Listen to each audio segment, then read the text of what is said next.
cover some ground in this German chorus. The spider's die Spinne. Die Spinne. Das Kind hat eine Biene. Das Kind hat eine Biene. The child has a bee. Could also mean that child.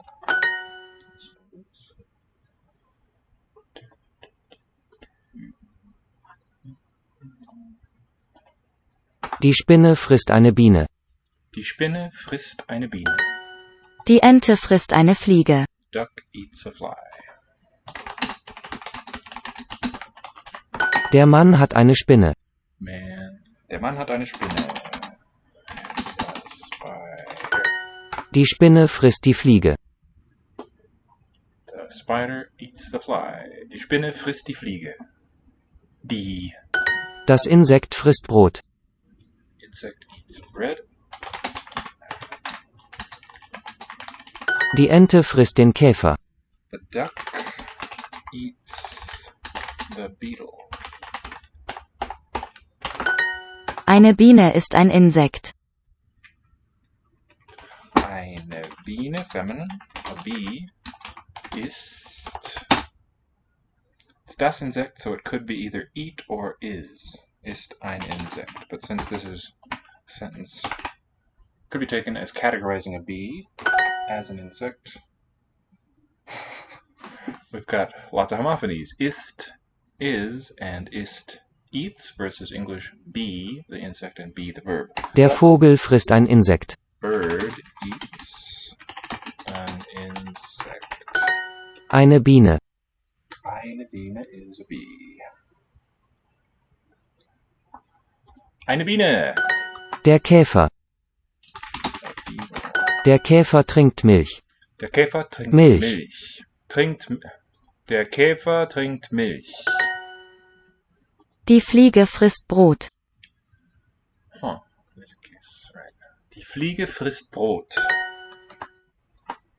The spider, die Spinne, subject, is eating the beetle, frisst. Now, the beetle is the object, so it's going to be den, masculine. Käfer. The duck is eating a fly. Die Ente frisst eine Fliege.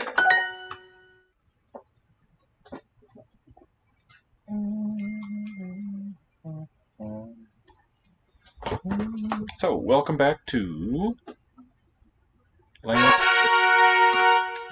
Lango Institute. I'm your verb ally. Yes, that will be fine.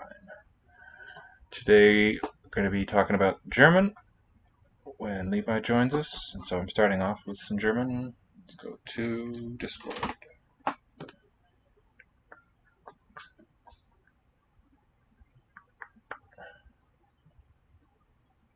I know that.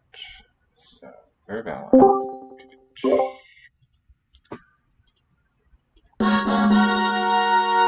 Okay, are we in for a checkpoint? I believe we are. I think I can do it. I lived in Germany for 10 years, went to school there, learned other languages through German. I think I've got this. Ich bin ein Kind und du bist ein Mann. Child and you are a man. Eine Frau, feminine. Das ist ein Fisch. That is a fish. Nein. Nein. Ich heiße Hans. My name. Levi, there? It is Hans. Sie, es. Sie, es. That's the standard order. The children are drinking water. Die Kinder, plural. Trinken, also plural. Wasser. Hallo, du. Hello, you. Leider nicht. Nein, leider, I guess. Hello. Odd sounding. Hello, welcome. Das Pferd trinkt Wasser. What would you like to see today? See and do. And how are you? Hello? Did you leave?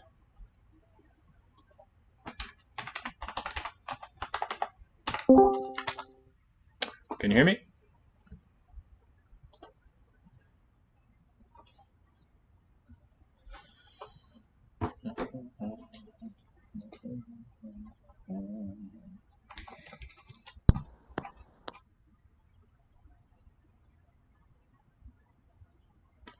Levi, can you hear me? Yes, I can. Oh, good. How are you? I'm good. How about you? I'm fine, thanks. There seemed to maybe be a little bit of noise. Yeah, a little scratchy On my noise. end or yours? Well, I have no way of knowing, I don't think. Are you moving around much? Is the microphone I'm brush? not. Could the microphone be brushing against something? Maybe. Yeah, indeed. Well, it seems better now. What would you like to see or Okay. do today? I don't know. I did a little Vietnamese earlier. Uh-huh. Uh, Does that mean but you I definitely am. don't want to do that, or you might be interested in seeing more? Yeah, why not? Okay.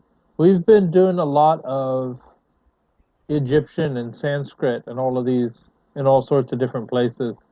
Uh, Hmm. we've been going pretty heavy on those. We might just stick to Duolingo tonight.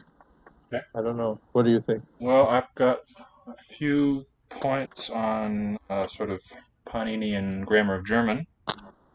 I definitely want to hear those. Okay, good.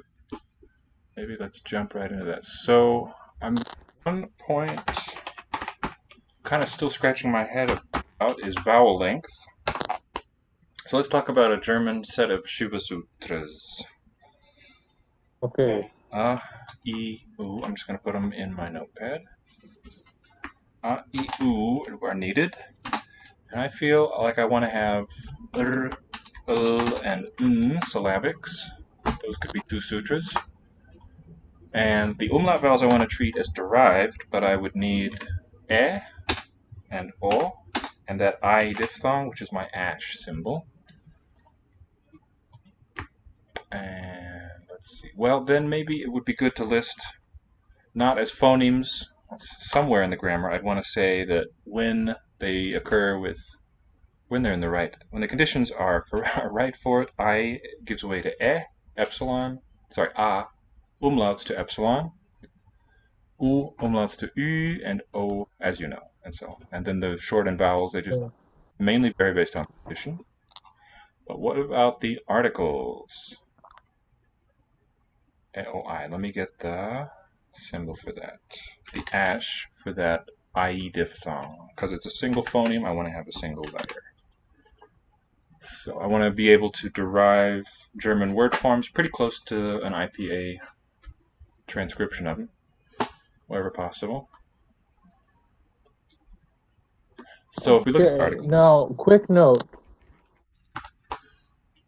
We switched from doing the Shiva Sutras to now we're doing the articles. You've only figured out like the vowels for your Shiva Sutras, then you haven't figured out the consonants. well, there's a lot there. I did actually think about them, but they haven't really come into play very much. Do you want to? Let's go ahead and discuss them and then go on to the articles. I would Okay. try to have a sort of indic-like order form. I don't have that note card in front of me. But it would be, oh yeah, starting with a glottal stop, I think. That is a sound of German. Maybe not quite a phoneme, but it's important to note when it occurs because there's no letter for it. Can you think of any German Okay. words that have a glottal stop? Especially if it's word internally. And do you know where it is on this chart? There it was. I see it. Oh, can I type number 2?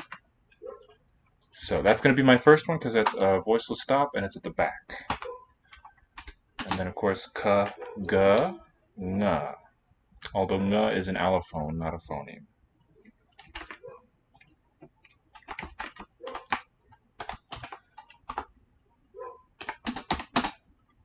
So what do you think? Any German words with glottal stop? Let's see. All of the like vowel initial ones, I think, start with one.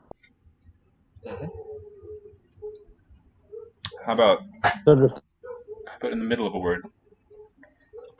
all we would need to do is find a compound word where the second component has a vowel Bingo! Very much. initial. Uh, Nay. Ja, l, let's v, see. and w. Uh, German has both v and I need w for that ow and oi diphthong.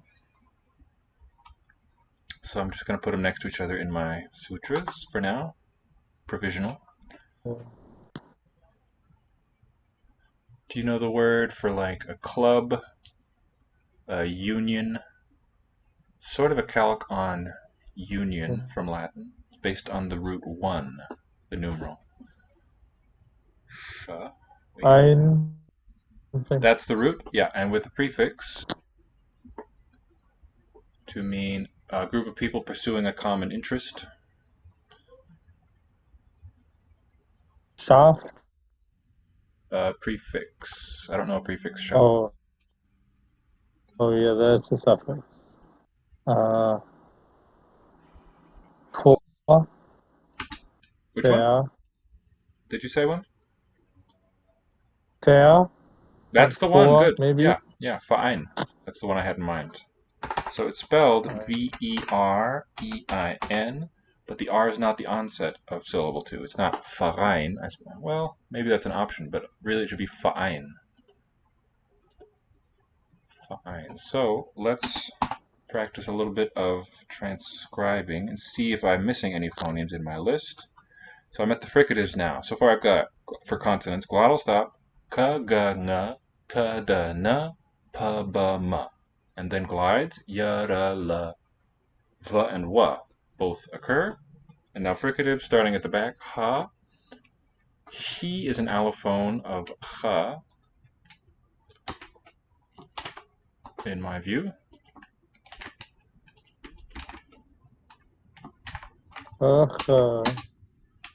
Sha is needed. And there I want S ha check.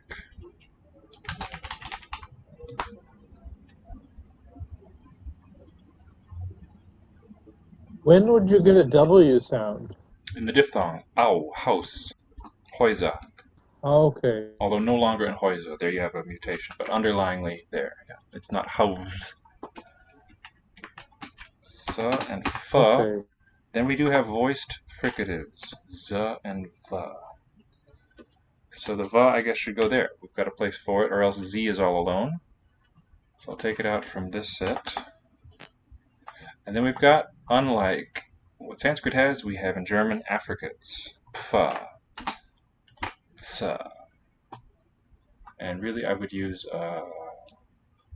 raised second letter, but just for simplicity I'll spell them this way. And we also have cha in a few words. So, following yara la wa, we got ha, ha with allophone sh, derived by rule. Sh, sa, fa, za, va, fa, cha, tsa. These are unit phonemes. I think that's it, but let's transcribe. I think Uh-huh. I have a couple of comments about this system so far. Go for it. I think that Z and S are not separate phonemes, and that Z is just the, we're starting a word, allophone of it, like we're in the beginning, the onset, and the S is the, we're in the coda, allophone of it. All right, so that was why I recommended that we look at the inflection of a phrase, the wet nose. Let's do that. Can you give me the nominative form? The wet nose. As a sort of counter-argument, potentially. We can think about how to analyze it. No, it's the feminine word. Feminine. There, nasa, or D, nasa, naza. There you go. Can you chat it for us? Okay, that's a minimal pair. Very good. Okay, I believe you now. Hold on, though. Let's consider the whole thing a little more carefully. The nasa naza. Good. Oh, by the way, about the order of cases, there's a nice iconicity to it. If you have a one participant clause, you're dealing with a nominative. Two participants, more likely nominative and accusative. Most likely. There are some with just a dative, but the prototypical case. So it makes sense for accusative to be case 2. It would, of course, be the same forms. The dative is what you get when you have 3 arguments. One of them is going to be an indirect object. And then the fourth case, genitive, doesn't relate to the verb. It's the nominal modifier. What's the dative singular of the wet nose? To the wet nose. Der, der nassen Nase. The nassen Nase. So the question is, let's consider this. Yeah, is this really a minimal pair? There's really two features that are different. There's the voicing, but also vowel length. And it's not an accident the way these align. But we do have Nase and Straße. That would be closer. Oh.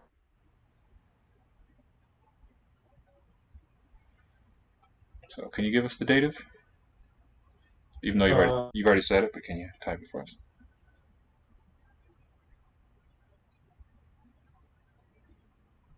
That should be the dative. Nase, exactly. Okay, and then it's also the genitive. My other question about this order Nee. is you may want to put all of like the voice stops together because those all behave in the same way, right? They can all devoice. That would so yeah, you that might would be want for to refer to that class of sounds. That's right. That would be for Shiva Sutra order. This is more of an Indic alphabet order. For now. Okay. And then we'll construct Shiva Sutras as we go through our rules and see what needs to be grouped together. Yeah, that's the kind of thing. So what is it in the Shiva Sutras? What are the 5 voice stops? What sutra? I mean, I don't know what line number, it's not important, but what is the string of sounds? For comparison.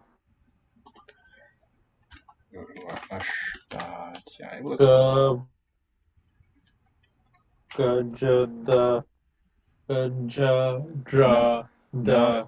No, it's not in that order. Let's just see it real quick. Okay.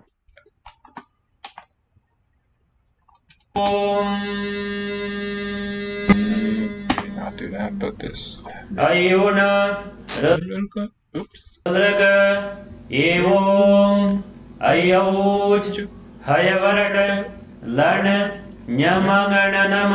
in that row of nasals, note the order. Nya, ma, ngar, na, num. And it's ordered that way because the nya is going to be involved in fewer sets. It could be left out. The first one, right? You can easily construct mum as a siglum, excluding enya, and so on. The closer they are to the end, the more frequently they're needed, I suppose. And for the voice stops, it's the same order of places. Palatal, labial, velar, retroflex, dental. With the aspirates come next, same order. Jah, bah, gah, dah, dah, and now Jabagardadasha. That's the one.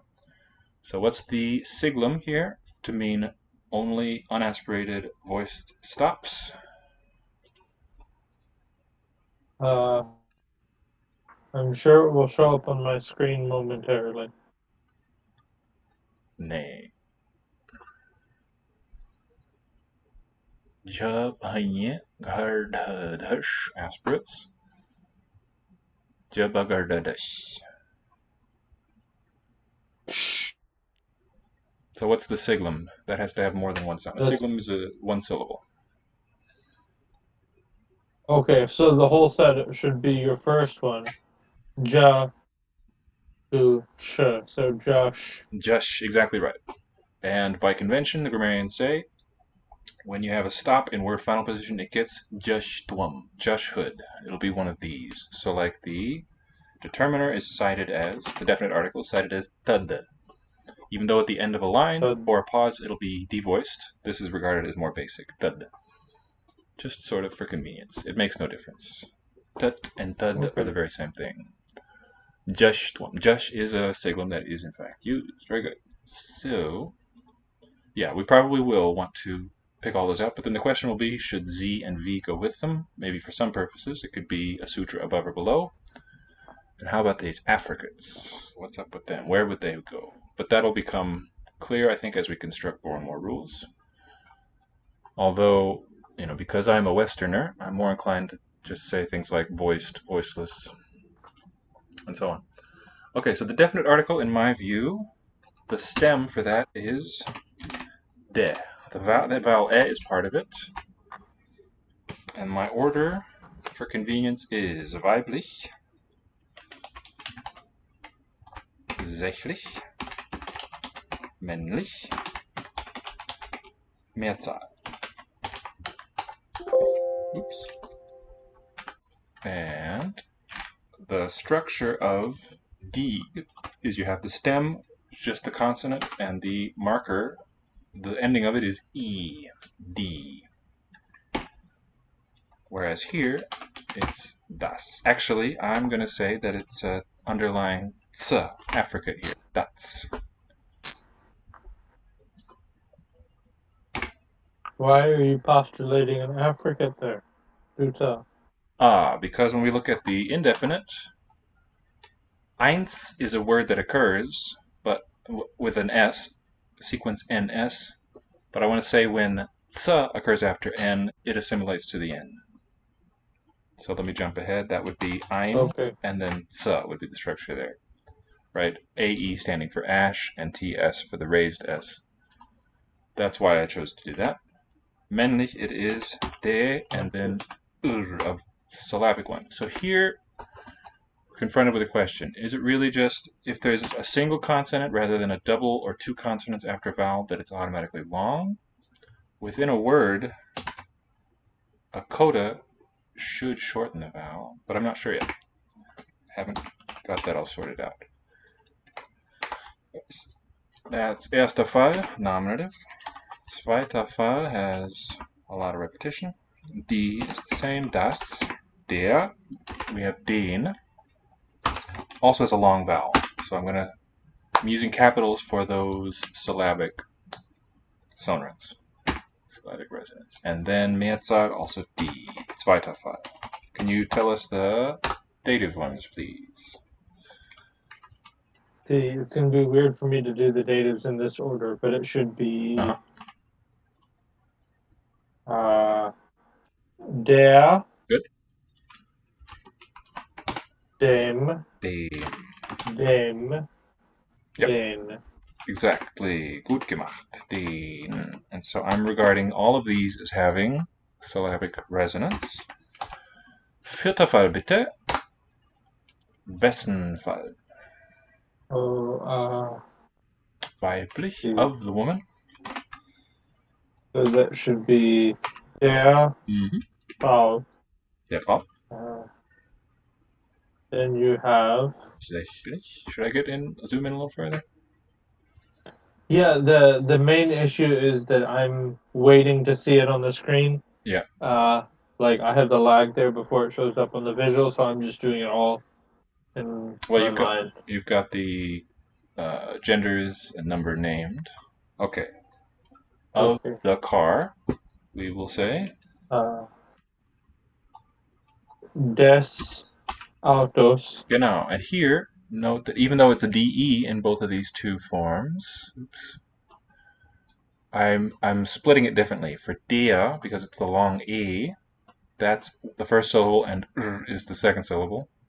Whereas des, that's a short vowel. I've never heard des. I've never heard a long one here. So I regard S as the unit, as the ending there. And then männlich, of course, the same. Des, same breakdown. Mehrzahl, Genitiv, lautet wie? Der. Genau. Gut. Der Autos. Der Autos. That's the complete story for the definite article. And real quick, I will do the indefinite. Same order, of course. Copy that. And remember, my AE stands for ash as a diphthong. Well, I've constructed. Now I have a question about these. Go ahead. The definite ones, right? For the genitive, they all have the S on the end of the noun. No, they do not. Or wait, did I misunderstand? Except the feminine, the plural. Oh, the plural doesn't have it either. Okay. You mean on the article or the noun? On the noun, yeah. It takes the S on the end. On the noun. Neither of those do. Okay. So how does your list of articles account for that? Sorry, account for what? The S on the end of the noun. Well, that has nothing to do with the article. Although, no, I'm inclined to say that when you have the genitive of a noun, then you're inflecting the noun as a determiner. Okay. Make sense? Yes. Good. Jetzt kein.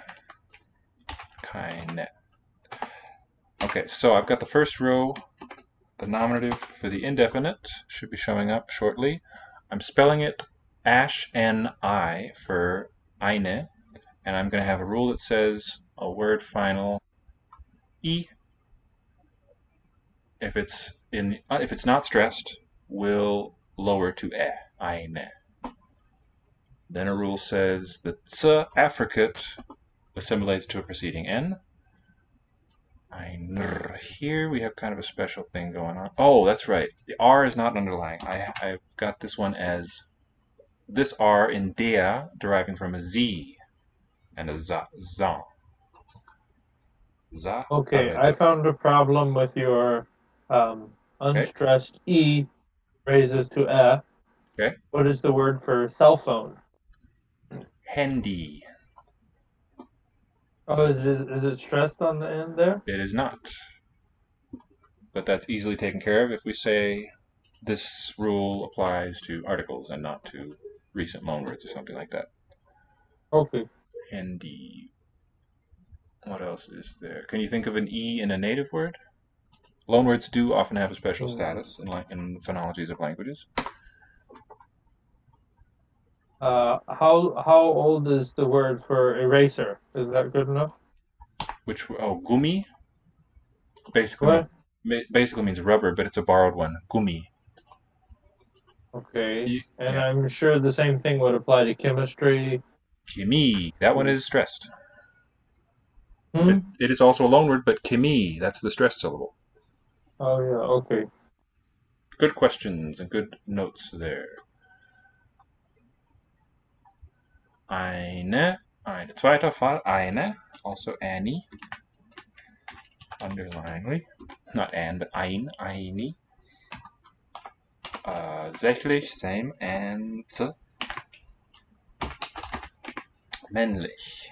Einen will be an syllabic one, and then keine, same as above. Keine. Zweiter Fall. What's the dative? Indefinite, please. Let's see. Should be einen all the way across the board. No, afraid not. No? To a good woman. Eine guten Frau. Okay. Eine. With the R on the end. R, that's right. And then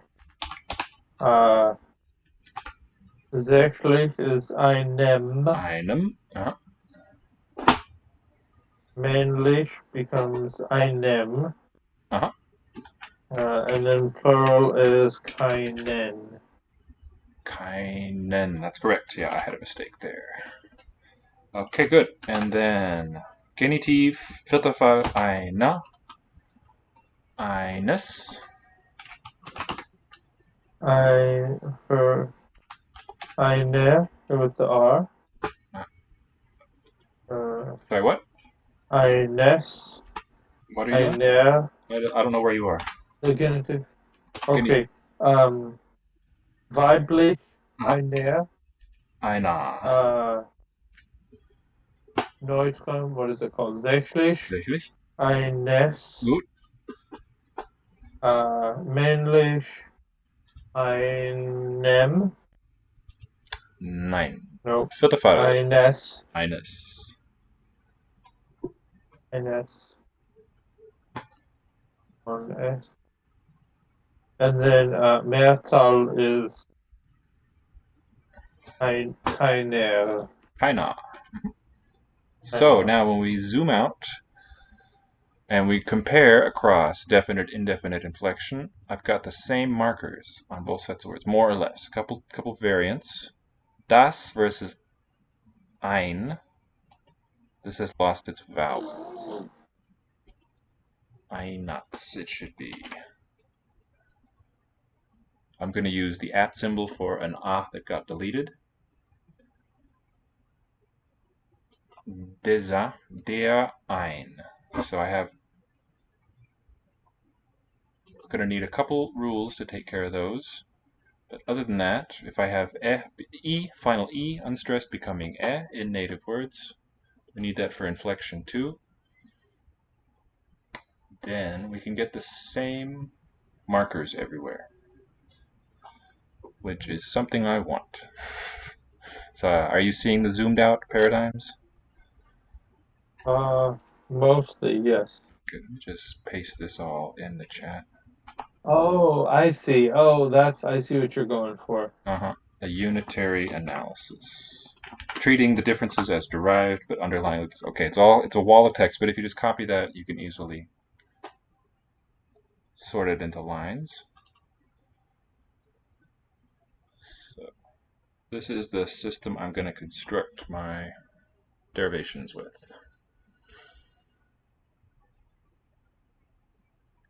So I treat S as a unit that lets me say des. That's why it has a short vowel, because stem vowel is truncated before a following vowel. And that lets me have eines as a two-syllable word rather than eins in the possessive form.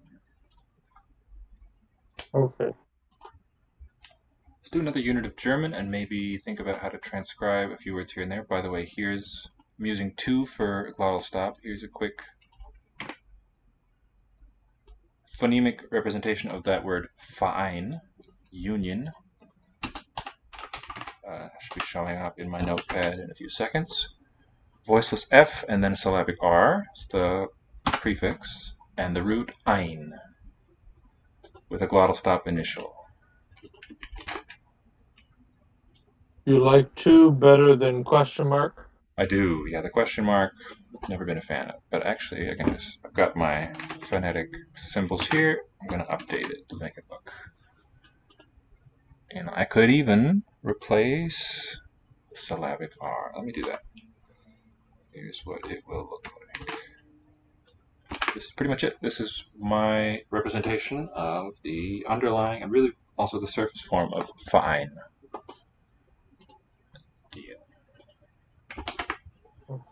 So let's do another unit of Deutsch on Duo and then go to Vietnamese after that.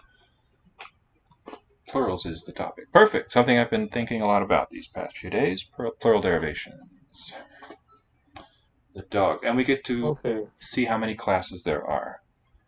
So, die Hunde, das Pferd is not going to be plural. Die Hunde. What's the singular? What gender? Der Hund. Genau. Die Schweine fressen die Nudeln. Die Schweine. The pig eats something. Die Nudeln. Let's transcribe this nice word. The noodle. Nudeln. So ELN in the spelling, but there is really no true vowel after the stem syllable. Nudeln. I would represent something like this. Means noodles.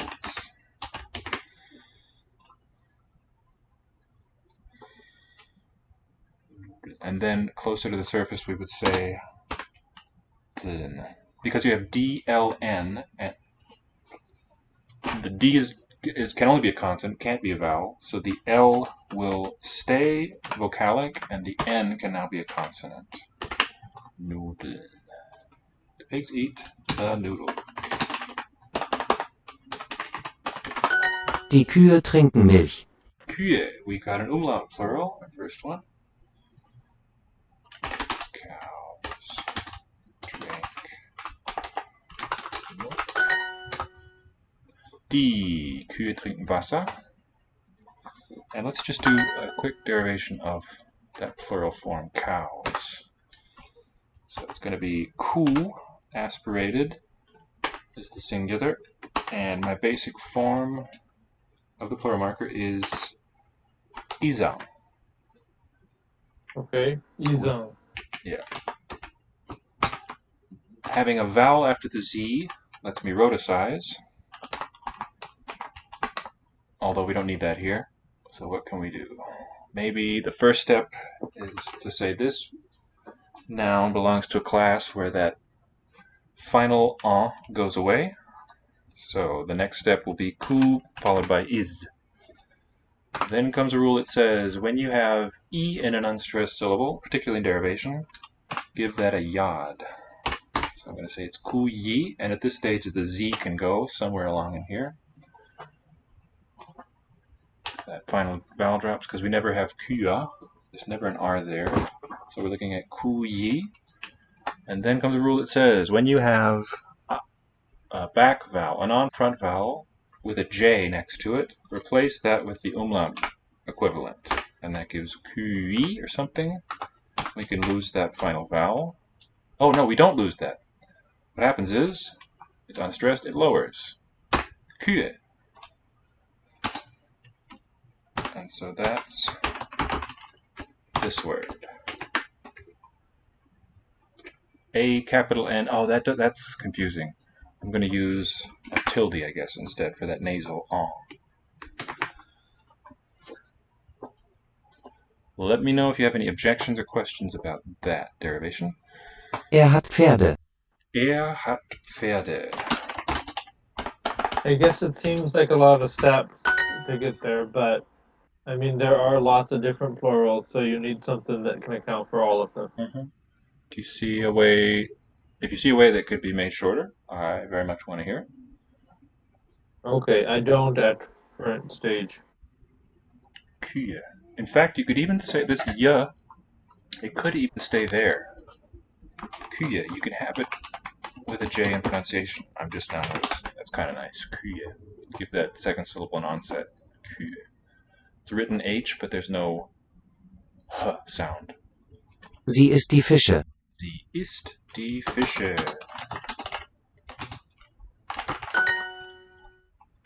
Fische. That one just adds. Here though, fish. We could have the umlaut rules applying. I see no need to sidestep that pathway.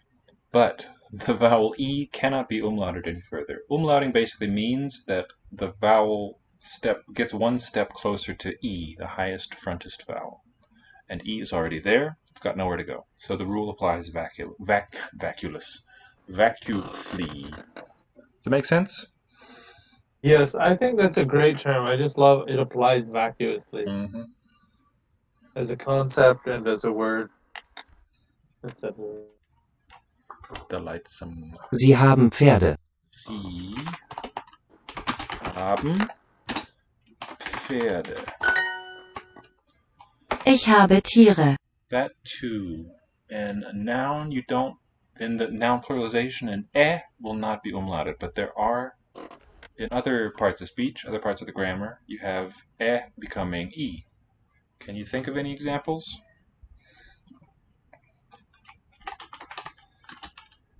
Not off the top of my head. I have two. Gibt, from geben, and Gebirge, what's the root there? Do you know the word Gebirge? I don't know, Bergen. Berg, yeah. It's nominalized. Berg. Der Berg, die Berge, no N. It's already a noun. Berg starts as a noun. Gebirge means a collection, the mountain range.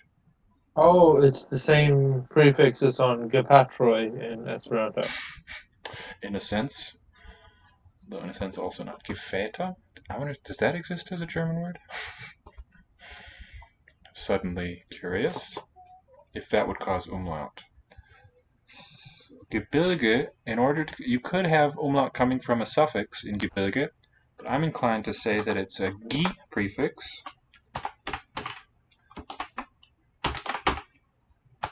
And since it's not a tonic syllable, the E feature will spread. So my derivation for that, although it does need a suffix, I guess. Gebirgi, maybe Gebirgis or something. You have the yod coming in. Bjerg will look like that. It's 2 steps, really. These are sort of abbreviated derivations. Not every step is shown. In Panini, too, the derivations can be quite long because everything has to be in its proper place. There's a lot of going back and forth and that kind of stuff. Then, so you have that. This is inspired by Irish, as I mentioned. When you have a slenderized consonant group, that's what triggers umlaut. And here it's working rightward through the word. That will give us gi, birgi. That's going to yodize too. So the initial g is broad, but the rest of the consonants are at this stage of the derivation slender. So that umlaut has happened here. That's the umlaut stage. Then we have a depalatalization stage where an e will be lowered in an atonic syllable.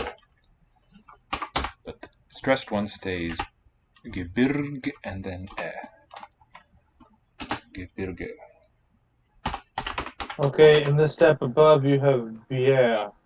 So when does that become just the short I? Do you have the word in the spelling? Does that show up for you yet? Using spelling in Yes, angled brackets? gebirge. Gebirge. So your question is, when does e become e? Oh, I see. And then we drop the yod at some point as well? Yes. I call this stage depalatalization. Okay. Which will lower e in an unstressed syllable to e. And that's how you get ge instead of the underlying gi here. Okay, yeah, all the steps hadn't appeared on my screen yet when you... Once when I get to the end of my derivation, I just put the word in standard spelling between angle brackets. That's how you know it's done. Okay. And let me get a German keyboard here. I wonder if I have the suspicion that Gefäta might be a word. When you mentioned that Esperanto one. Geta. No, it doesn't exist in this dictionary at least. Ich habe Tiere. I have animals. Die Mäuse lesen ein Buch. Mäuse. That's a nice derivation. What would you say is the underlying form of the singular? It's ich Mäuse. Sorry? Is that correct? What's the question? I don't know that I know this word. Mäuse. I'm Mäuse. guessing the infinitive is Mausen. It's not a verb. Die Mäuse. Die Mäuse. Das Maus. Die Maus. Die Maus. Okay. So, what's the underlying form of mouse in your view? I think it should be Maus, and then when it takes the plural suffix, it gets the umlaut. Plural suffix, indeed it does. But what's the final sound of the stem in your view?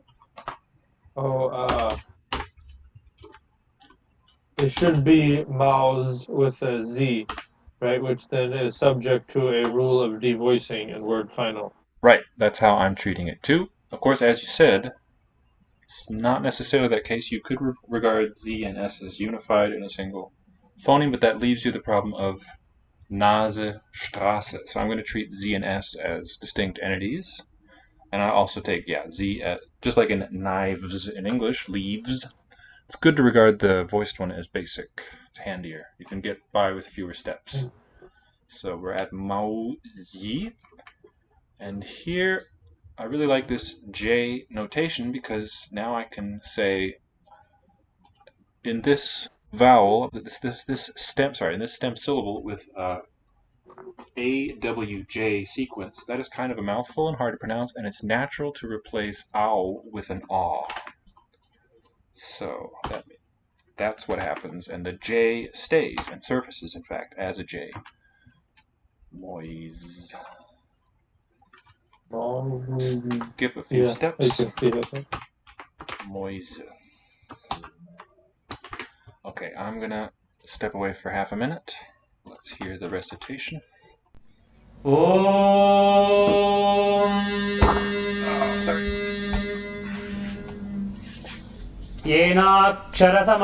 येनाक्षरसमाम्नायमधिगम्य महेश्वरात् कृत्स्नं व्याकरणं प्रोक्तं तस्मै पाणिनये नमः येन धौता गिरः पुंसां विमलैः शब्दवारिभिः तमश्चाज्ञानजं भिन्नं तस्मै पाणिनये नमः वाक्यकारं वररुचिं भाष्यकारं पतञ्जलिं पाणिनिं सूत्रकारं च प्रणतोऽस्मि मुनित्रयम्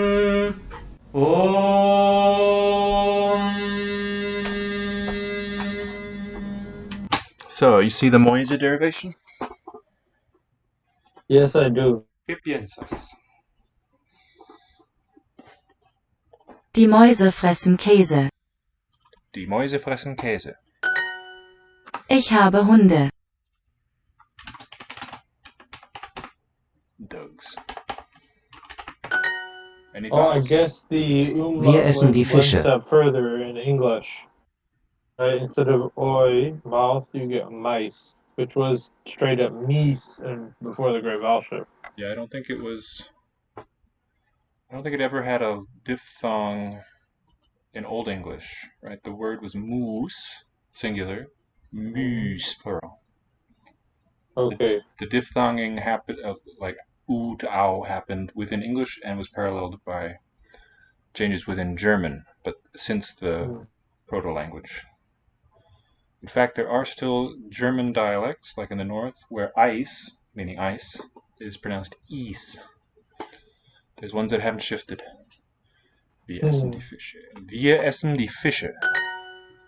So essen would be one, I suppose, where you could have a glottal stop onset. Essen, the underlying form, I would say, would be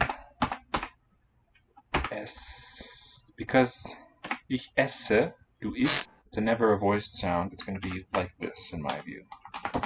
S and then n, syllabic. Die Schweine. Schweine. Die Mäuse. Die Mäuse. Du hast Pferde. Horses. The pigs are eating the noodles. Can you bless us with this one, please, Levi? The pigs are eating the noodles. Die Schweine fressen die Nudeln. Pretty good. Die Schweine fressen is right because it's an animal, but the word is Nudeln with stress on the first. Nudeln. Nudeln. Fressen die, oops, forgot a word. I have animals. The pigs are eating the noodles. Die Schweine fressen die Nudeln. There we go.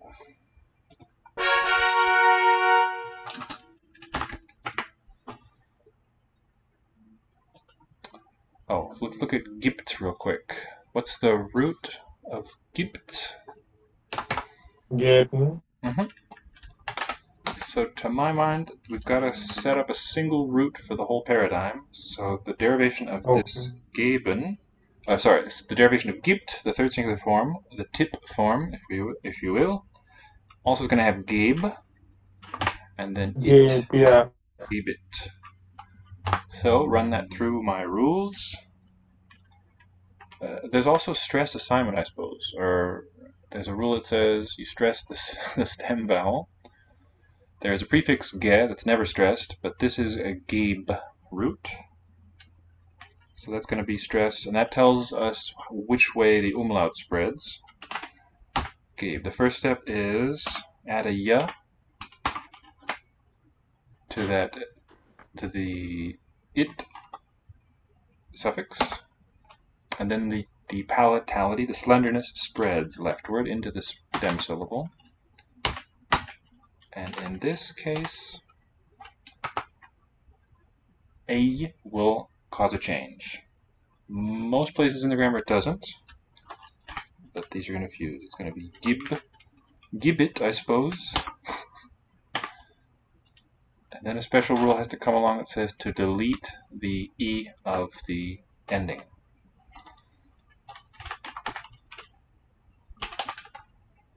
So it'll look like this.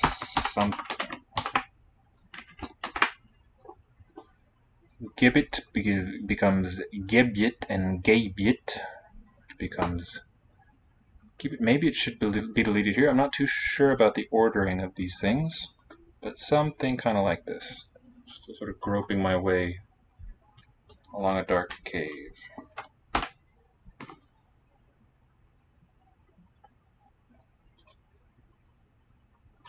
Okay. I will say, I feel like it's a little easier to understand the sutras if you understand the language they're in. Maybe so. Like, I'm comparing the German with the Sanskrit. And since I know German a lot more, I'm like, okay, I can follow along here.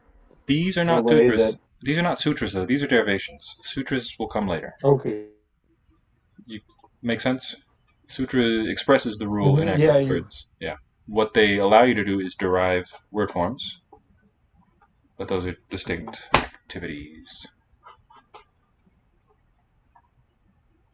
What's the Vietnamese flag look like? Red with a star. There it is. Clothing. Belt. Đầm. Đầm.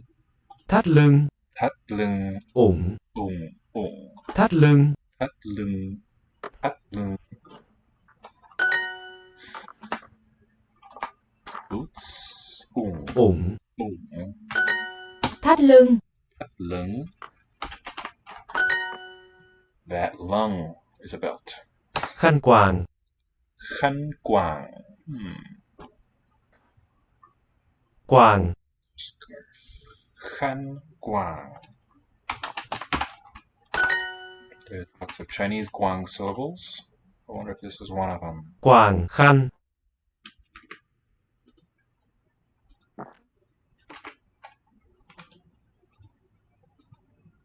Oh, that reminds me. We don't have Gefährte as a word, but do you know the word for sibling in German? Not Vietnamese. Geschwister. That's it. Based on Schwester. So there you see that same change as in Gebirge. Genwan.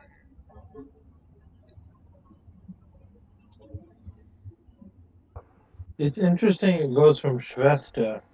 Usually things like that default to the masculine. So you might expect Gebrüder. That also exists. Okay. Just means brothers, though. The collective of brothers. Brothers Grimm. I don't know. I've never heard them referred to as Gebrüder Grimm. That's like if brothers found a company or something. That'd be Gebrüder. Tất. I was looking for that. Guan doesn't seem to be. Kunvan. Oh, that's a different one. Tất. Tất. Sock. Nice. Tất. Đó là một đôi tất. Ngó. Đó là một đôi tất. Đó là. Đó là một đôi tất. Tất. Đôi. How are you feeling about those implosive stops?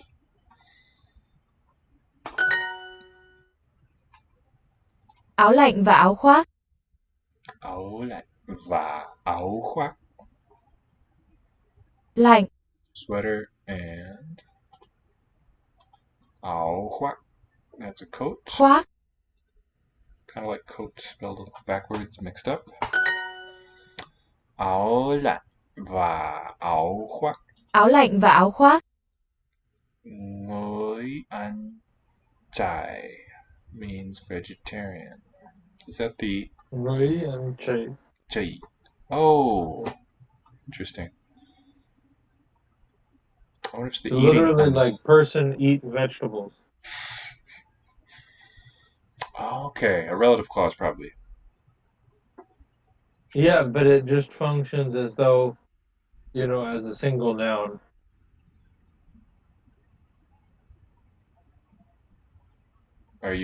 So you think it's not a relative clause? What do you think? It probably is underlyingly, but I'm saying this functions as a noun within the greater sentence. But yes, it clearly has a verb inside of it, so relative clause. Maybe it Or could I be. guess it functions as a noun phrase more precisely. Could be. Well, it could be a different un. Is it the eating one? Person eat vegetable? Yes, it is. It should have the little The bowl shape? bowl. Yeah. Very nice. Oh, I've got my translate open here. I'm very intrigued by that Vietnamese. So let's find out what's the story. That's just a common thing. So this gives me ăn chai without the ngui, but as a noun, this one. Let me copy that. That's what it gave me in the lesson I did tonight. The vegetarian. Oh. Not an entry. Makes sense if it's a relative clause, then it wouldn't be a lexical entry. Họ muốn những cái thắt lưng. Họ muốn những cái thắt lưng. The belt. Muốn is want. What's họ? Họ. They want những cái Những. belts. They want belts. Oh yeah, the những is a preposed plural marker. Họ muốn những cái thắt lưng. Họ muốn những cái thắt lưng. Họ muốn những cái thắt lưng. Họ muốn những cái thắt lưng. Thắt lưng. The final T is really hard. Lưng. Thắt. Họ muốn những cái thắt lưng. Tôi muốn một cái áo lạnh. Tôi muốn một cái áo lạnh. I want một cái is going to be and then I want a sweater. I want a sweater. Một đôi ủng. So it could be relative clause or ăn chay as a adjective, a vegetable eaten person. Một đôi ủng. Đôi. Pair. Oh, do you recognize đôi from Chinese? What is the meaning? Pair. Oh, like pair, like two things? Yeah, P-A-I-R, right.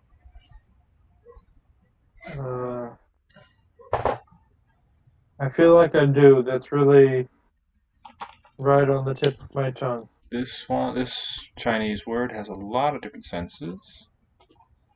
It's the one here. It's spelled T-G, right? D-I. There it is.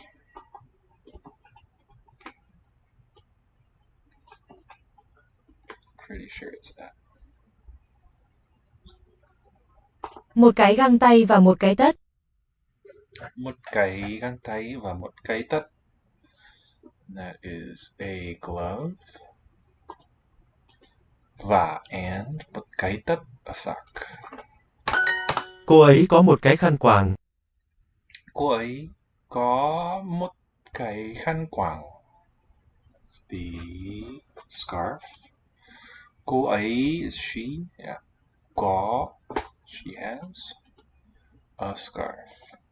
It's interesting. 4 syllables to say one scarf. Oh, yes, I do recognize that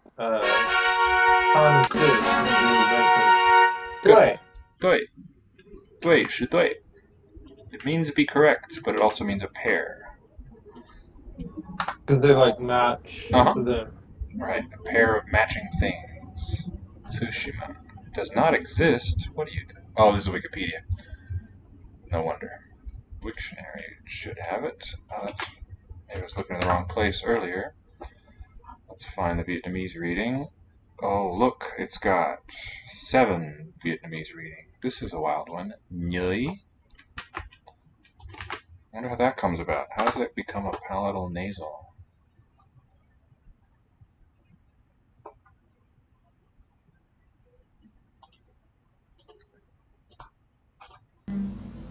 अयुन Rudraka एवोम अयौच हयवरट लन न्यमगणनम झभय घढधश जबगडदश ख फ छ ठ थ चटतव कपय शशसर हल इति माहेश्वराणि सूत्राणि.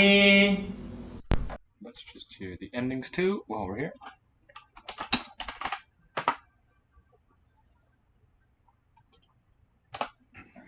Suaujas am autshas tabhyambhis ngebhyambhyas ngasibhyambhyas ngasosam ngeosup samsupa mipvasmas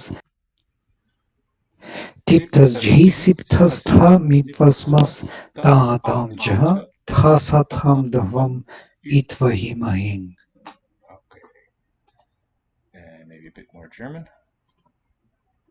Any other languages for today that you would request?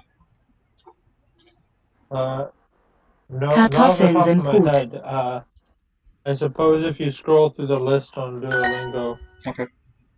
and see what Er jumps liest out. Zeitungen. Sounds good. I do have a question though about this paradigm here. Shoot. And The articles? you have for the definite article, yes. So in männlich, we're putting the suffix männlich erster Fall. We are putting on the suffix za. Yes. So the A will need to be deleted Yes. at some stage, but before that, the Z must intervocalically rhodicize. Yes. And that is pronounced differently than, or is it pronounced differently than all of the other der in the chart? It's not. They're pronounced the same. So homophonous word forms can have different underlying structures. Then why do we derive this one with a Z? So that I can have a Z in the indefinite. Ein is the form I want. I'm going to have a rule that says a final en is always deleted from the surface form, and after the n, Z just assimilates. Okay. Let's do a quick derivation of how this one comes out to the surface. Ein and Zahn for männlich Einzahl, erster Fall. It's a pretty quick one, actually. It's going to be ein and maybe non or something. That en is going to delete. And we're going to have the ash splitting. It's going to break into two segments. Something like this. And that's essentially the pronunciation of ein. So it should show up in a few seconds. Just two rules have applied there, something like that. Okay. Good question. Yeah, the reason I want that to have this Zahn to have a different underlying representation is because der of plural and feminine corresponds to eine, keiner, but it's not eine in the Namsing masculine. That's why I gave it a different underlying. I see. Yeah. You could, of course, have a sutra that says, drop this ending in this one particular case, but I chose to do it this way. Sie lesen Zeitungen. So this is a really careful artificial pronunciation. It's much more natural to have a weak N suffix being a syllabic nasal that assimilates to the preceding sound. So you get a long eng in a word like this. Zeitung. Sie lesen Zeitung. Sie lesen Zeitung. Die Eier. Die Eier. This is a nice plural. That I diphthong doesn't umlaut, but you could apply umlaut to a form like this vacuously. Die Katze frisst Insekten. The cat eats insects. Der Junge isst Eier. Der Junge isst Eier. Die Schweine fressen Kartoffeln. Translate that one for us, Levi. Die Schweine fressen Kartoffeln.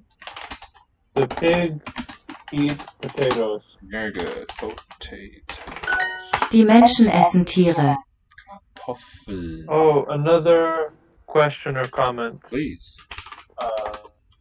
I guess we must have in school learned very careful pronunciations, because when you said Zeitung with just a long ang at the end, that was kind of new to me. I guess we've been saying Zeitungen with a separate at the end. It's not wrong. It's maybe a little harder to Zeitung, but in a case like this, I'm going to put it in the Twitch chat. In a word like this, and this other infinitive too, you can say glauben, but it's much better sounding, much more elegant to say glauben. And the mouth doesn't even open for that last syllable there. Glauben. So B or P with syllabic M, and fliegen. Fliegen. Mm-hmm. In these, I guess I would be saying it correctly, but I would be, as you say, misled by the spelling. I would have told you it was like the schwa in, even though I articulated it with the syllabic in. Yeah, there might be dialects that do that, but the speech I was surrounded by had no actual vowel there, just a syllabic resonant. Glauben, Bibel. So for L, that's not relevant. L doesn't assimilate; it stays L. A word like Bibel, or what else is there? Fritzel. Something. The L doesn't go anywhere; stays. But an N will assimilate. So if I don't have them as underlying segments in my list. Just like I don't have umlaut ones. Eng is an allophone. And syllabic M, syllabic eng do occur. Unlike English, I don't think English has a syllabic eng, but a word like fliegen will be heard that way. It's clearly two syllables, right? Fliegen. Mm-hmm. Hat Insekten. Maybe not, though. Maybe it's not really two syllables. Hat Insekten. Insekt. Die Beeren. Die Beeren. Die Beeren. So, my underlying form of representation for a word like bear is going to be bear. Well, it's written with a umlaut, and that's not to be tossed aside, I think. I might put it as B-A-J syllabic R. But maybe not. If you'd asked me a few weeks ago what I think the underlying representation is, I probably would have said something like this: B long E and an R. But I'm sort of playing around with that in my mind, looking at it in other ways. Die Beeren. Oh. Speaking of the ang, I was just thinking of Die Beeren how in fressen die German you Fische. have like der Finger, Uh-huh. whereas in English it's finger with like the G. Right. Die Beeren fressen die Fische. Fische. Yeah, the eng g sequence I think is barred from German. I think you can get it. Is that true? Eng.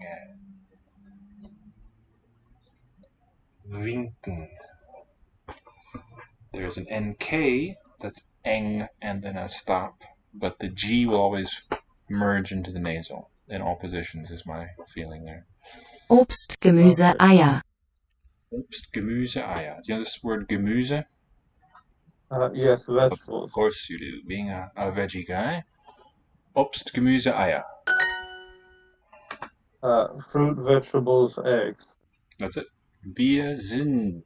So, Menschen. Right. Here. We are men. That is correct. Or I guess mention is gender neutral, isn't it? Yep. Humanity kind of. The word man does have a gender neutral sense, somewhat archaic in English. But yeah, this one is strictly gender neutral in German. Doesn't mention. So, how will we represent this word? Singular. Because this is not an umlaut plural, it's not an E or R plural, but the so-called N plural. I view the N as being part of the stem, And so I'm going to put, for my representation, men. That's really derived by umlaut from man, but that's kind of a separate thing. Might be a double N. I don't know. Depends how far back you want to go with your derivation. Since this noun doesn't change much, we can say Mensch. And then I'm going to say, well, let me get the actual phonetic symbols here. Mensch. Oh, is that S hot check? Where did I have one before? There. Mensch. And I'm going to write it as en. So it's a bit odd looking. Looks like Mensa. But this is how I would represent the underlying form of Mensch. Menschen. And when you add the plural, the en splits into vowel and nasal as two segments. And then you lose all traces of the plural marker, but the effect of the marker is still there. Well, you don't lose all traces, you lose the phonetic substance of isan, but it's having been there in the underlying form lets you hear the stem final nasal. Lets it surface. Wir sind Menschen. Die Bären heißen Hans und Karl. Die Bären heißen Hans und Karl. Die Bären heißen Hans und Karl. Wir lesen Zeitung.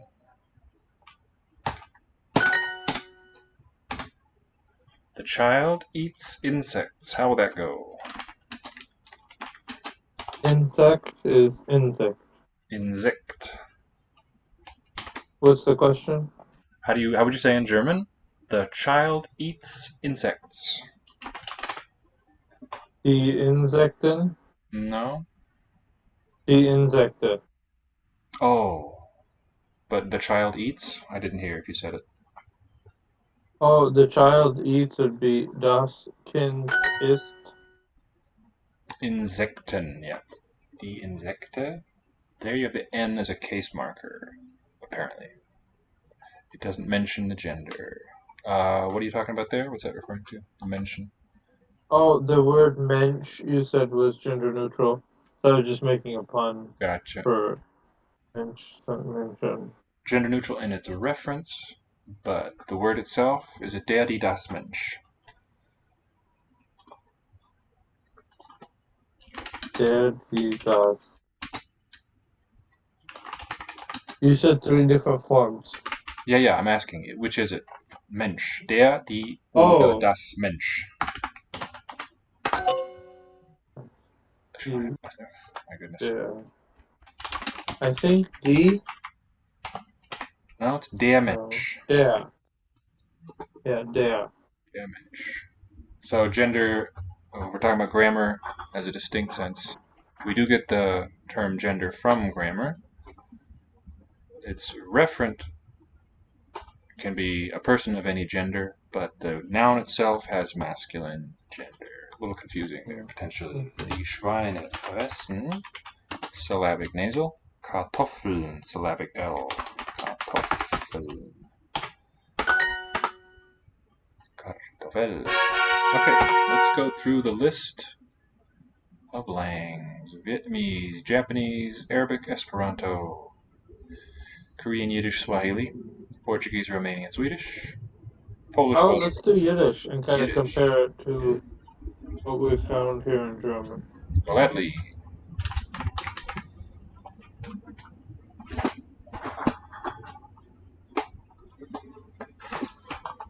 Siblings is our topic. Speaking of Gebrüder and Geschwister, here we are. Alright, jumping right in. No sound. It's wenn or wen. Wen gibt's die schwimmen? Wann gehst die? Geist die? Wann gehst die? I think it means when are you going swimming? When do you go swimming?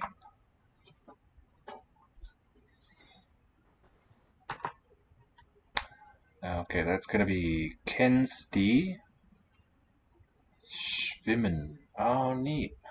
Look at that. How fascinating already. Just 2 sentences in. So it's kennst die.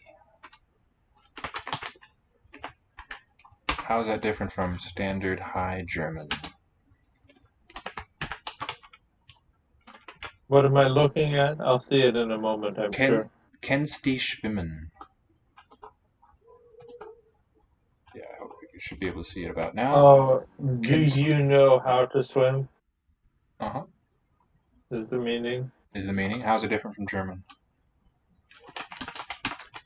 Would you not say kennst du schwimmen? No, that would be, are you acquainted with a person named Schwimmen? Oh, interesting. How would you ask the question? I know kennenlernen is to get to know. Get to know a person. What can it be? You can't get to know an activity with that verb. And then this word in Esperanto is si povas. Get to know. Okay, but how would you ask this very same question in Standard High German? Can you swim? I don't know. It's not. Oh, können Sie or kannst du schwimmen? There it is. That's right. So kennst die is written with u. Kannst du. Oops. So I'm going to use Y for my transliteration, sort of compromise. So are they using kennen here, though, instead of... Or is this just a variation on können? Well, they're all cognate, but that's a good question. Können. I think we can have kann. So, right, what's the question? Do they use kennen in this extended sense, or is this an umlaut form of können or something? Don't know. Meine Schwester kennt. This is an auxiliary. We can tell from the inflection here. This is very instructive. So let's look briefly back at German. Let's compare the singular forms of können and kennen. We also have an English verb ken, or a noun ken, which is cognate, as well as can.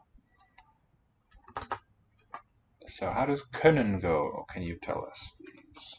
Ich. Yeah. Which one am I doing? Kennen or können? It's on the, können first, and then we'll do kennen. Kann du. What's the do form?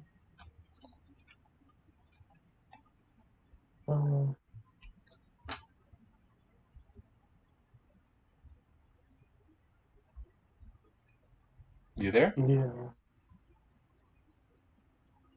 Everything all right?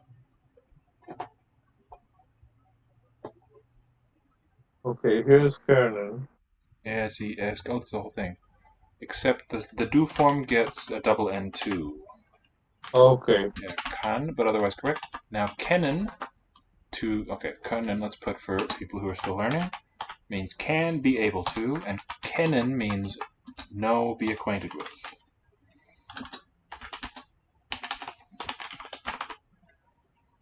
How does this one go? Ich.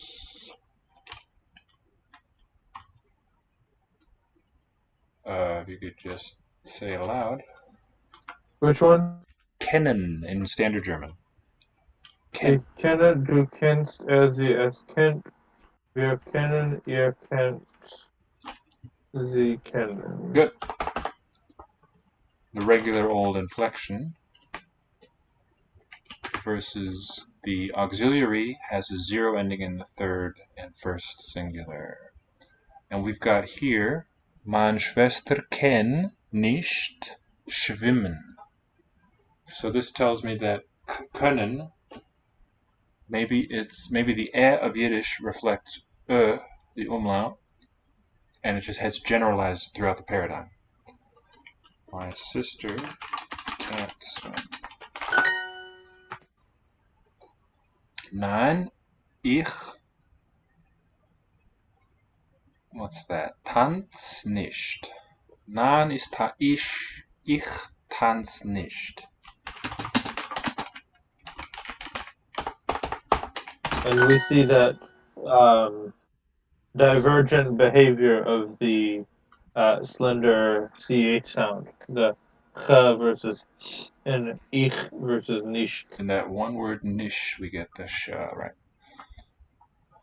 Kennst du geht tanzen? That's cool. So I'm curious in when they will write a vowel in these weak final syllables versus when they don't. In tanzen, it's just N, C, N, right in sequence, which is a good representation of the sound. Kannst du gut tanzen? Can you dance well? Nein, ich kann nicht tanzen. No, I can't dance. Die tanzen. Oh, is it to? No, A has the straight line underneath, right? And O has a T shape. Say it again. The two alepphs in Yiddish. Which one is O? I think that has the T-shaped diacritic, right? For the O. Yeah. O is a T. And the line is for the A. That was my question. Thank you. Die tanz. Oh, what's going on there? Die tanzt. Look at that. Die tan. It's got a ts and then an s and then a t. So a cluster of 4 consonant letters, one of which is an. I forget. Huevitore vuelto dos says ash.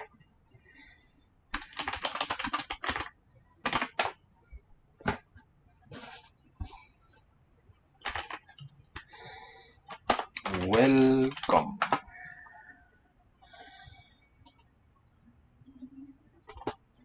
Do you see the spelling? Isn't that kind of cool how the S is redundantly marked? Especially. Oh, D means do. That's the one. Du tanzst. How does that go in German? Du tanzt. I think we will drop the S. Du tanzt. So it writes the same as the third person? I don't follow you. Oh, in German. Yeah, Du German. tanzt, I believe so. tanzt. Yeah, let me just check that. I might be. That looks odd to me, so I think I'm used to seeing it. Yeah, spelled the same as third person rather. But let's find out here. Tanzen. Verb conjugation. Haben. Composed form. No, we don't want that. Du tanzt. That's right. Very good. T-A-N-Z-T. But Yiddish is not constrained by German spelling habits. Die tanzt oft. Do you dance often?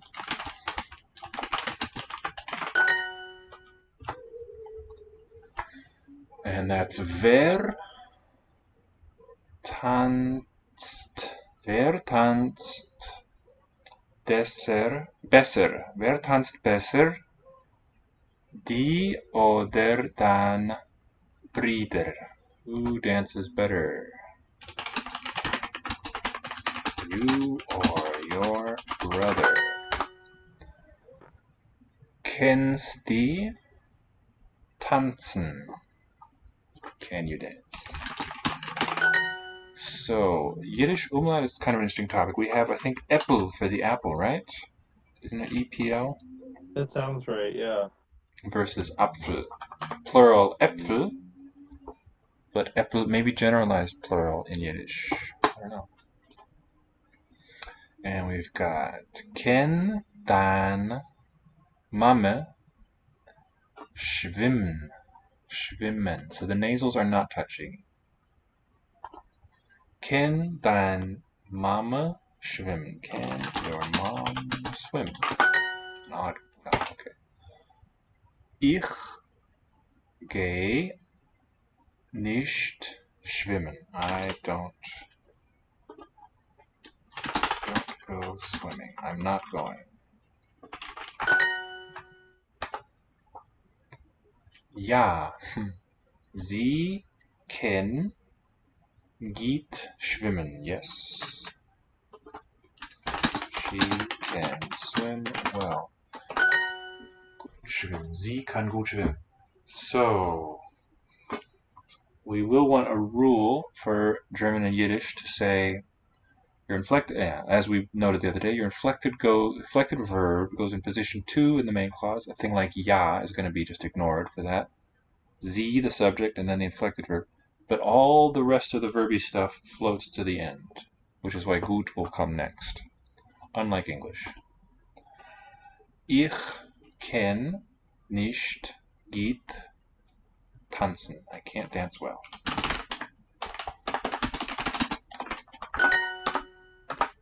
Let's do some more Yiddish. Or do you feel like something else? Yeah, one thing is, Nee. you remember the other day I told you about that song in ancient Greek that's like the oldest song we have. Yes. And I'll put the lyrics in the chat and we can go through the lyrics for that. We'll have fun.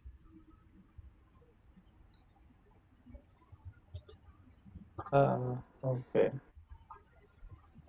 Hoson zeis paino me den holos sulupu pros oligon estito zen totelos hokronos apaitei. Hoson. So like how much? How much you live or how? Would you like me to put the line breaks in it? Oh, that'd be nice. Yes, please. Maybe just line by line. Hoson. Yes, I did. Okay, and speaking of accents, what do you see in this one? It's a double mark, but they're on different levels linguistically. And I did pronounce it, but this compound shape on top of the omicron, the initial, what do you see there? Okay. Oh, thank you, yeah. Let's see. I'm seeing. Let's zoom into it a little. I've got it on. It looks like two different kinds of apostrophes. I'm assuming one of them is a rough breathing. One is rough breathing, the left one. Good. And the other? Just as this one has the stress.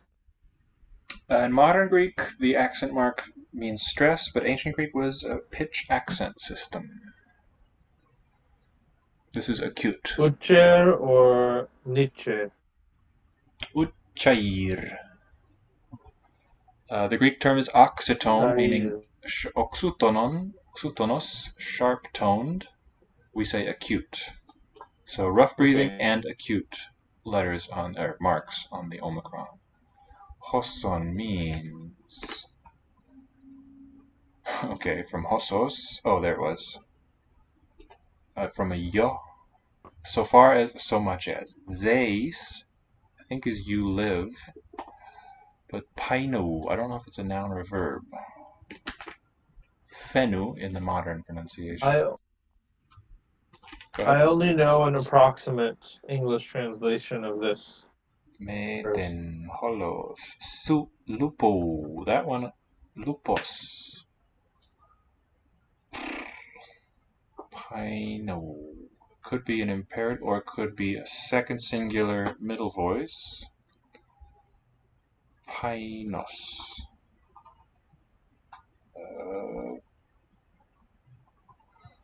I find it. If you give, let's see.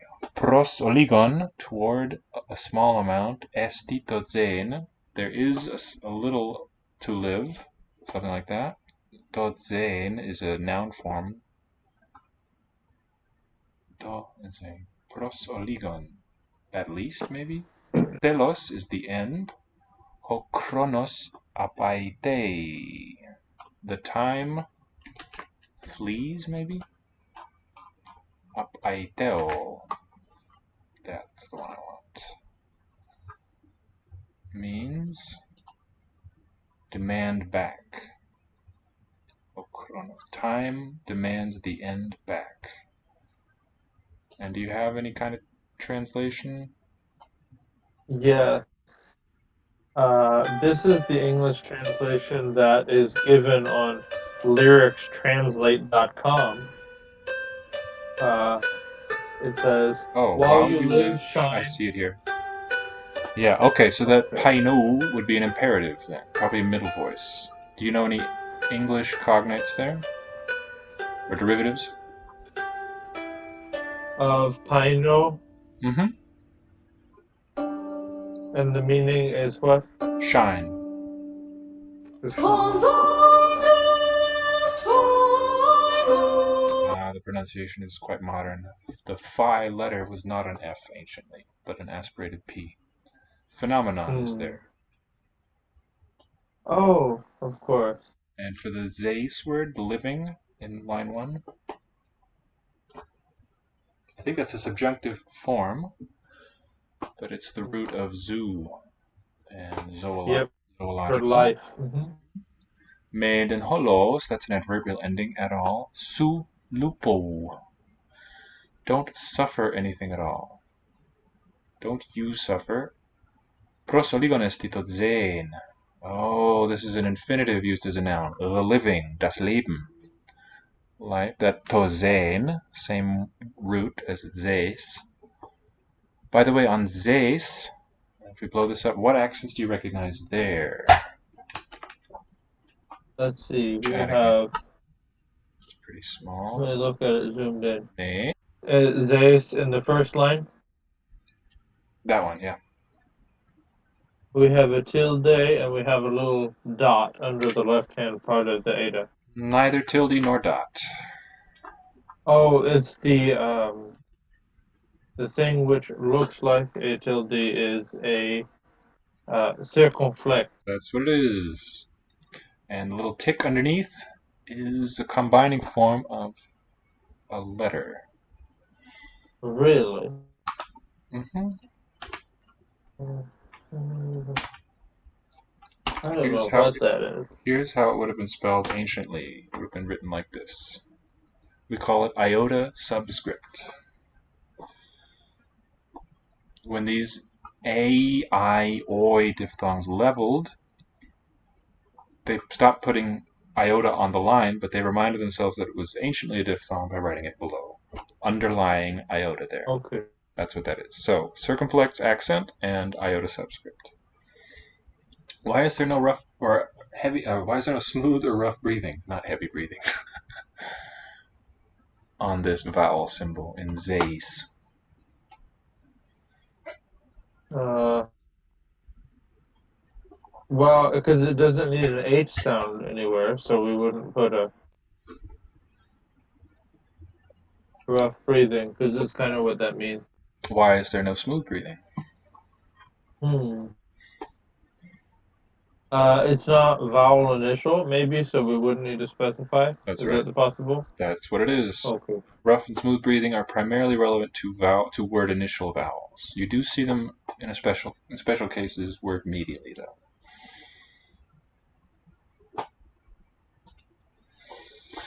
And what was it you wanted? What was the connection? What brought us here?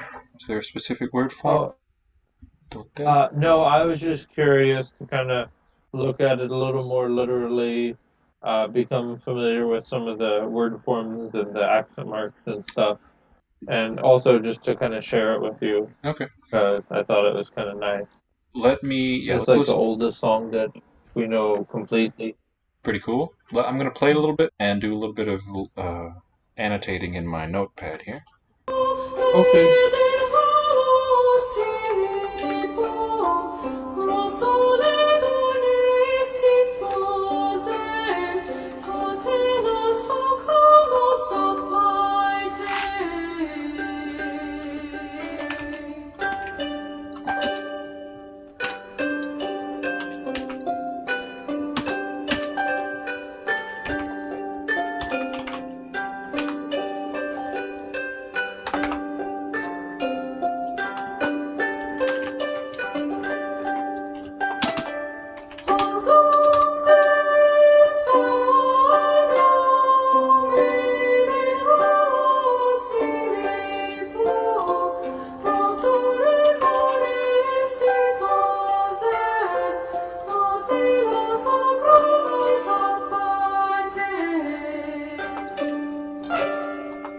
It's a kind of a mixture between old pronunciation and modern. The I diphthong is what it was anciently, but in modern Greek, fused into a short vowel. Okay, so how should it correctly be pronounced? In ancient Greek? In ancient? Apaitei. Apaitei. Yeah, so whenever you see the acute, that's a high tone. Hoson zeis. Paino. I know.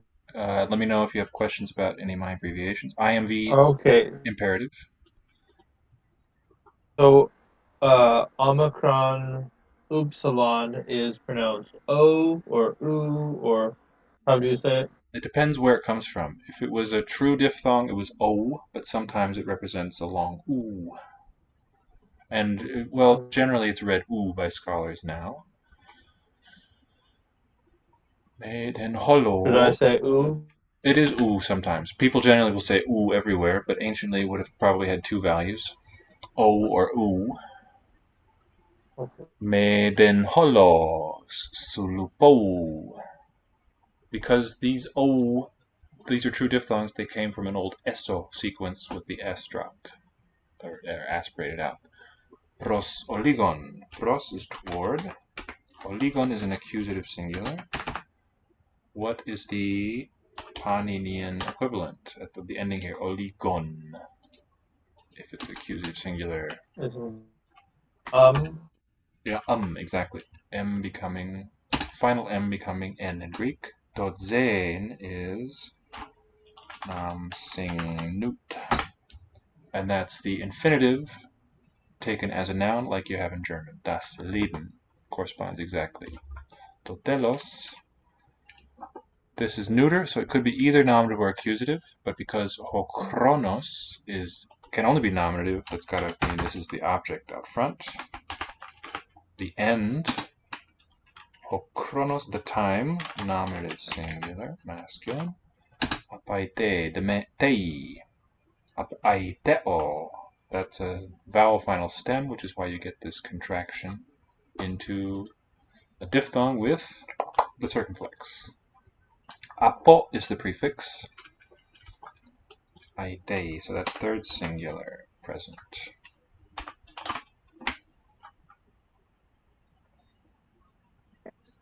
And let me just send this back, maybe line by line. I'll send it back so you can copy and look at it later too.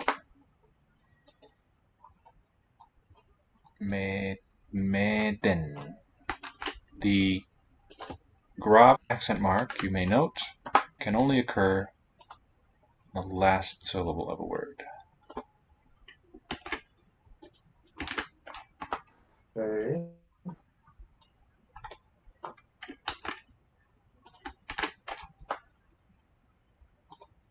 It might be blocking some of those again, but I sent you all 4 lines with some annotation following. It doesn't seem to have censored anything. Dira. Though. Very good. What? I Dira. guess it finds Sanskrit inappropriate, but not Greek. Does it struggle with the Devanagari too, or just when it's Romanized? Just when it's Romanized, I think maybe it mistakenly believes them to be bad words. I think. Fascinating. Okay. In Yiddish, what do you notice about the spelling here? Dire. Dira. Dire. And then about as I'm sure it will be on screen for me in just one moment. so yeah, it's awfully small. Dira. Dire.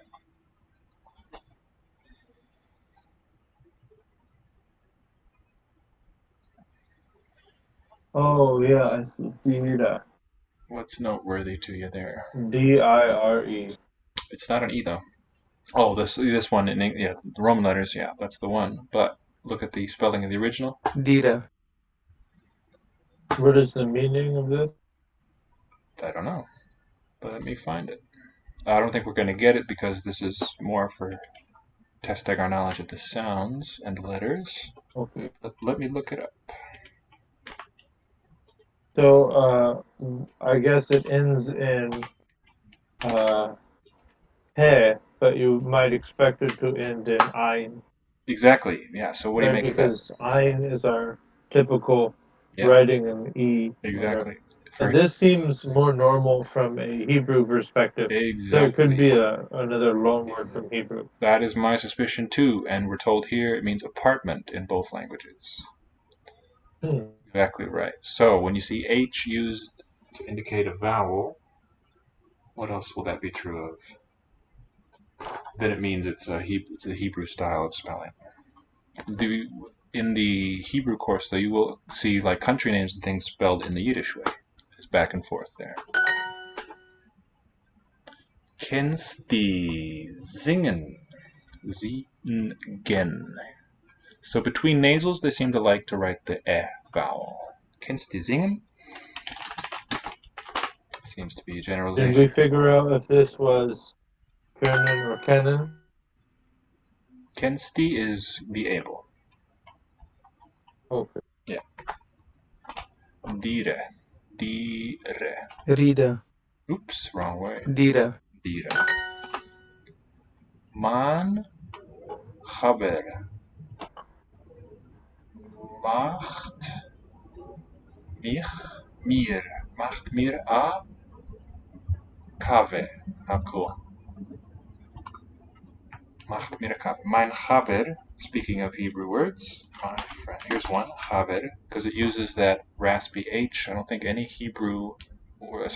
Yiddish words will use it, only for Hebrew ones. Well, I know if a lot of Yiddish vocabulary is similar to German vocabulary, I don't think German allows you to start with the ch. Does that ever occur in word initial? Good point. But it doesn't write ch ever with this one in Yiddish, native Yiddish words. It's always written with the K letter. Oh, coffee. Coffee. But good point. Yeah, I don't think there are any.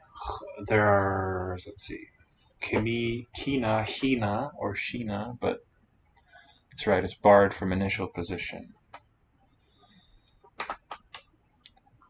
Ich darf dem Waschzimmer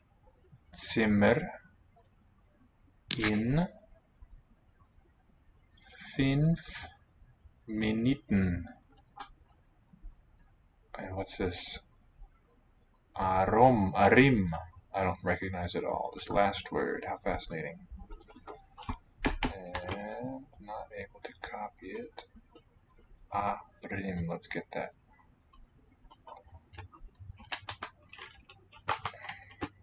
I need to say the final form. Arim.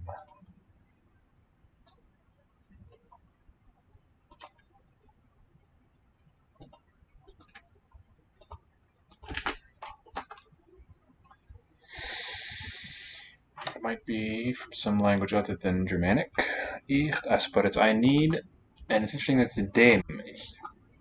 Ich darf dem. Now, in German, dürfen can only take a verbal complement. You can't darf a noun. But this one means need, so you can in Yiddish. I need the washroom, bathroom. Need the bathroom. Dative, apparently. Unless something's So happened. does Yiddish just not have brauchen anymore? Did that just go away? Don't know. I don't feel like I've seen it yet, but I have no way of knowing really, unless and until I see it, or we look for it. It would be bräuchen though, Maybe. wouldn't it? Mm-hmm. Need the bathroom in 5 Minuten, in 5 minutes from now. So in 5 minutes. Well, I think I got it right. Let's do a quick search for it, see if we can find this bräuchen. How do we get that diphthong though? What do I type? Would it be AU? Oh, how do you spell it? Yeah. Oh, I don't know how you spell it. Me neither. I think it might be Vav Yud. B-R. Okay. Yeah. I'm just gonna.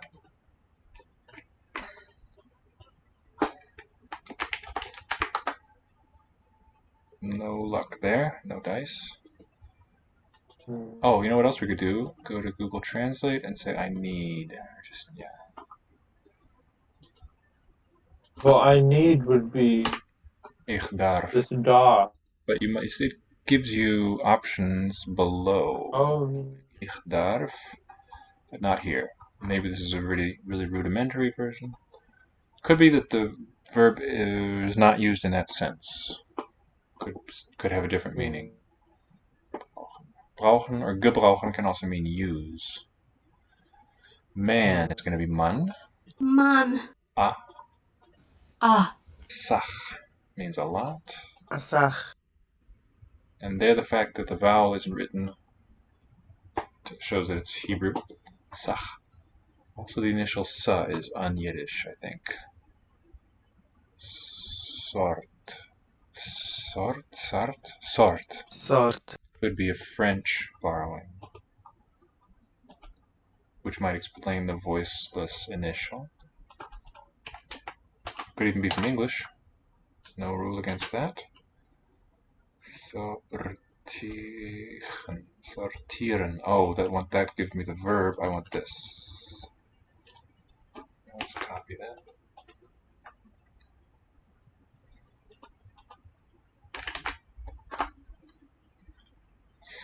No dice. Dire. Apartment. Die Größe. Größe. Oh, this is big. Größe. Big, yeah. Die Größe. And it's interesting that they diphthong did this.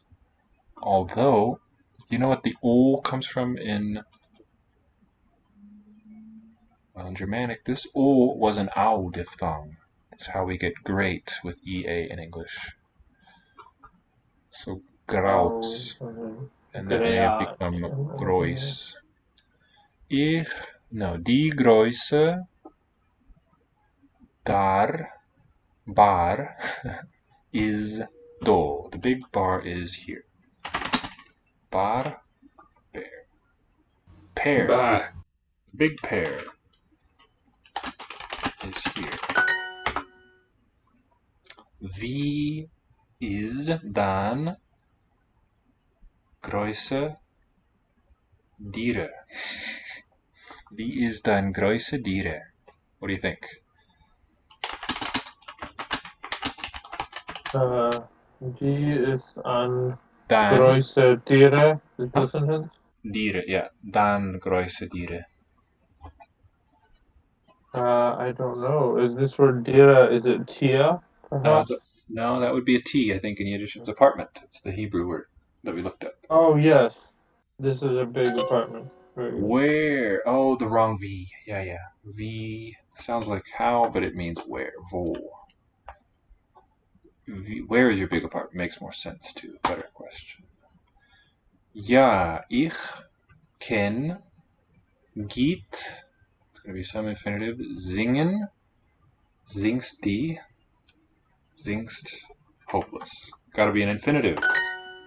Because ken is our inflected verb. Wait, if we see this O fronted a lot, so it's V for what in German is wo, is the word for how, is it also V? I think so. Good question. I think Google Translate can be trusted for this. We want to know how.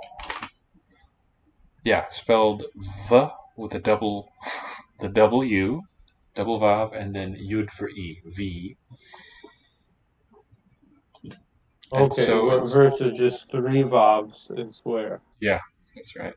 And I think that may have, in an older stage of Yiddish, been a vu with an U sound, because O would, of course, be Aleph with a T diacritic.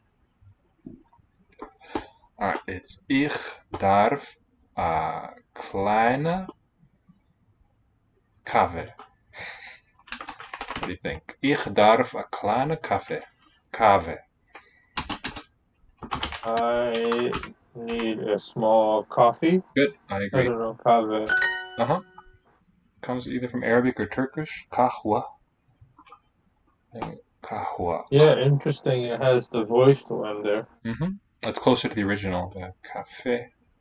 How did that come? It comes to English from through French, rather. But got devoiced along the way. I think in Turkish it's an HV. And so that H may have had a devoicing effect. Man dire is ganz klein. Mandire ist ganz klein. Mein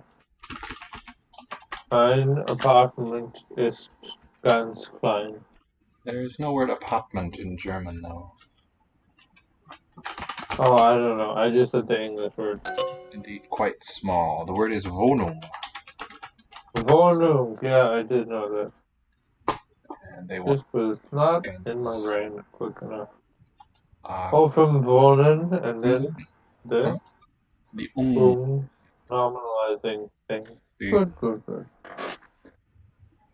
A kleine diere, a groß Huis. Not really a sentence, but two noun phrases. A kleine diere, a groß Huis. Speaking of the underlying form of that house stem, here we've got a final Z. Small apartment, a big house. Mir. Does that mean that it's not doing the final devoicing I that believe standard that is German true. has, and we can see the underlying Z? Perhaps. I am inclined to read it that way. Yeah.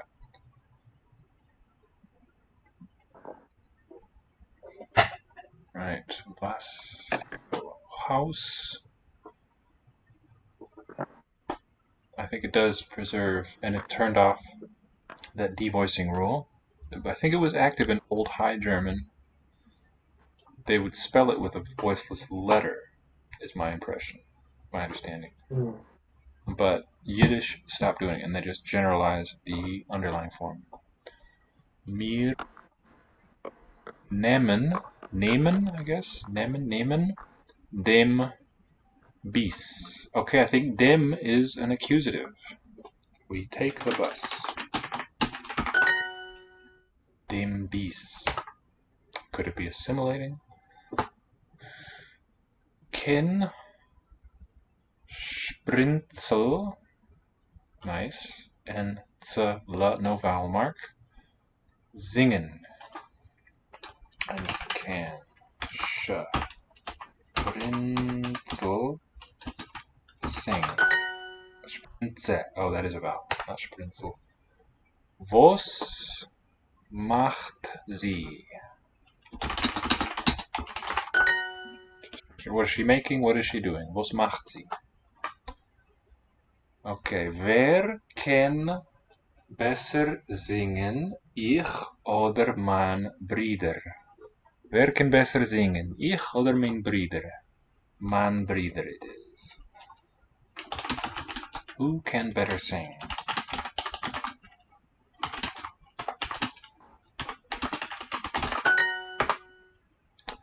Wer macht mir a Kaffee?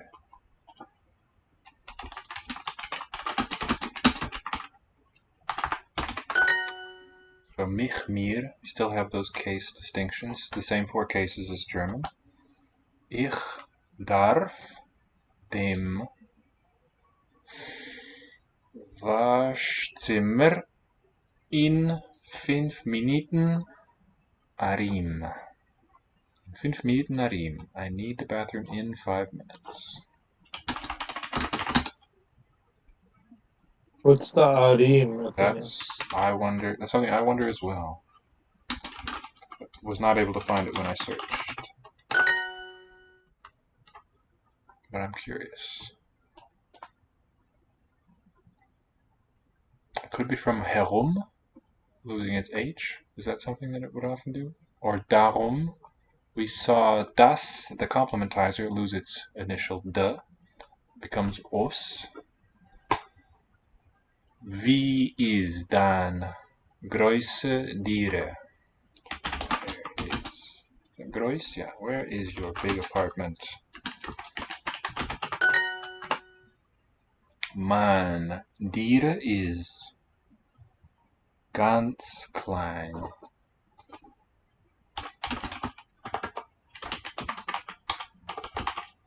My apartment is quite small.